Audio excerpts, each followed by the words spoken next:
ఈ రోజే డౌన్లోడ్ చేయండి. మీ ఫేవరెట్ షోస్ చూడండి.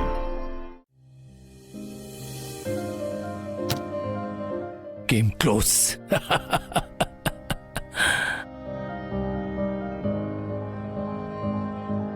నేను మీ ఎత్తున అస్సలు అర్థం చేసుకోలేకపోయాను మావయ్య. రాఘవ్, నువ్వు ఇది రెండోసారి నా దగ్గర ఓడిపోవడం. మొదటిసారి ఎప్పుడు ఓడిపోయావు? మీరు చీటింగ్ చేసినప్పుడు. సర్లే, కానీ ఈరోజు నేనేం చీటింగ్ చేయలేదు కదా. లేదు, కానీ ఈరోజు నువ్వు చీటింగ్ చేస్తున్నావు. నిన్ను నువ్వే నీ మనసుకి బలవంతంగా నచ్చజెప్పుకుంటున్నావు.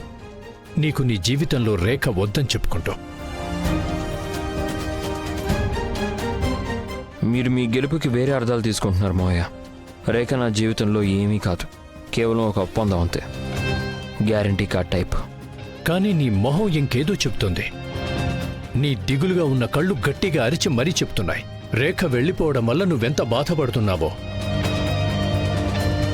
నేను వెళ్తాను, నాకు చాలా పనుంది. రాఘవ్, కూర్చో నాన్న. పని ముఖ్యమే, కాని బంధాలు దానికంటే ఎక్కువ. అయినా ఒకటి గుర్తుపెట్టుకో, నీ పని నిన్నంత జాగ్రత్తగా చూసుకోలేదు, రేఖ నిన్ను చూసుకున్నట్లుగా.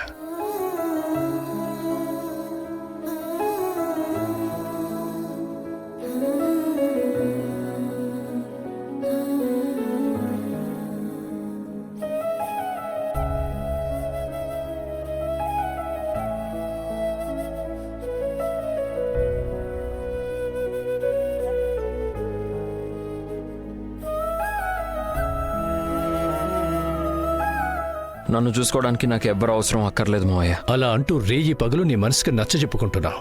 రాఘవ్, ఈ భ్రమ నుంచి బయటకొచ్చాయి అండ్ ఫేస్ ద ట్రూత్. నీది రేఖది బంధం ఎక్కడైతే మొదలైందో నాన్న, ఈరోజు అది చాలా దూరం వెళ్ళిపోయింది.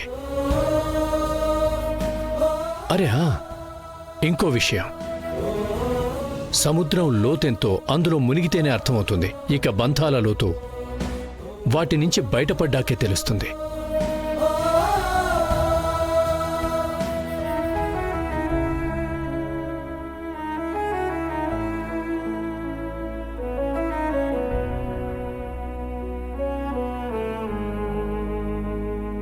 నీకు అసలు ఎంత ధైర్యం నా భార్య మీద చెయ్యడానికి?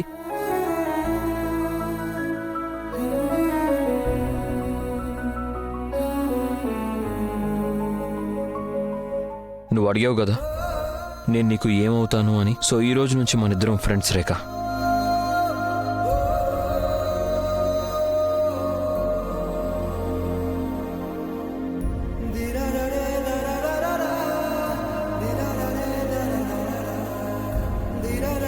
ఈ రోజు నుంచి నువ్వు రాఘవ్ సూర్యవంశీకి భార్యగా భారాన్ని మోయాల్సిన అవసరం లేదు. నువ్వు ఫ్రీ అయిపోయావు.